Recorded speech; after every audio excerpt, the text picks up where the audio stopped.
6:03 on this Friday, August the 29th. We've got, we've got 64 degrees in Washington.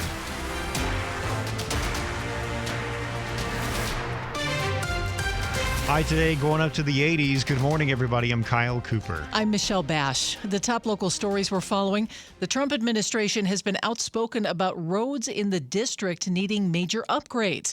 D.C.'s mayor, though, says they've already been making improvements in the city. WTOP's Scott Gelman has more. D.C. Mayor Muriel Bowser says President Trump didn't share anything new about his view of city roads during their meeting this week. I think that it was a very high-level conversation. But he's been vocal about medians that he says cars crash into and don't get fixed. He says streets have been cleaner lately. Those roads are swept, immaculate, but they're going to be much better in a few months when we put a topping on them. They're going to look like they're brand new. According to city data, almost 80% of local streets are in good or excellent condition.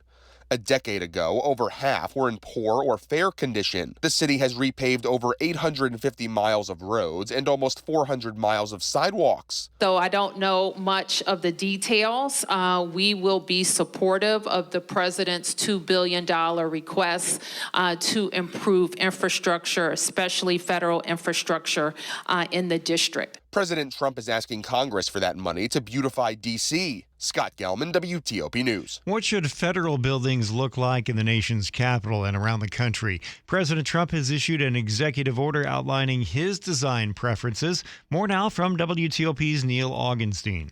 The executive order sets classical architecture buildings, including the White House and the Capitol, as the, quote, preferred and default style of architecture. What is out in terms of this executive order is the Department of Housing and Urban Development's headquarters in downtown D.C. It's got that iconic honeycomb structure. It's all poured concrete, not a lot of bells and whistles to it. Jory Heckman with our partners Federal News Network says under the Truman administration, lawmakers directed GSA to develop new buildings in the brutalist style using synthetic materials like poured concrete to cut costs.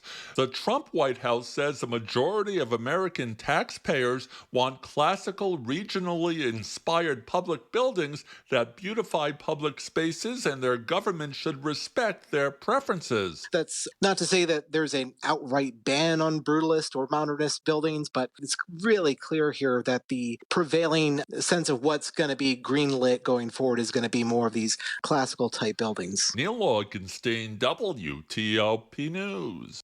A new count of the number of homeless people in D.C. is being done amid efforts to remove encampments from the city.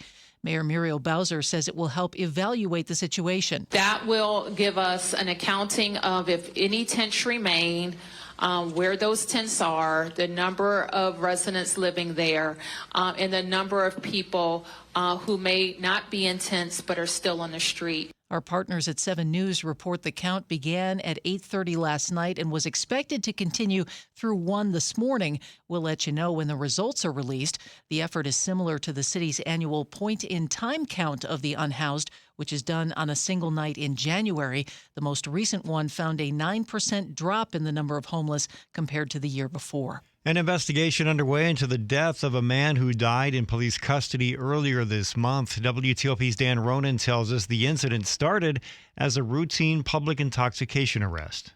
Alexandria police were called to an apartment on North Beauregard Street for a man creating a disturbance. Alan Tucker was arrested, and while waiting in the police vehicle to be processed at the jail, there was a delay because of an afternoon shift change. Body cam video obtained by NBC4 shows officers checked on Tucker several times. Then the officer realizes something is wrong. First responders administer Narcan, perform CPR, then use a defibrillator. Tucker died. Police Chief Tarek McGuire has spoken with the family. And we will take corrective actions, whether it's improving training or policies. Mr. Tucker families deserves answers that are not rushed. Dan Ronan, WTOP News. Coming up here on WTOP. Fall brings a popular beer and wine festival to Crystal City. I'm Steve Dresner. Traffic and weather for you in 30 seconds.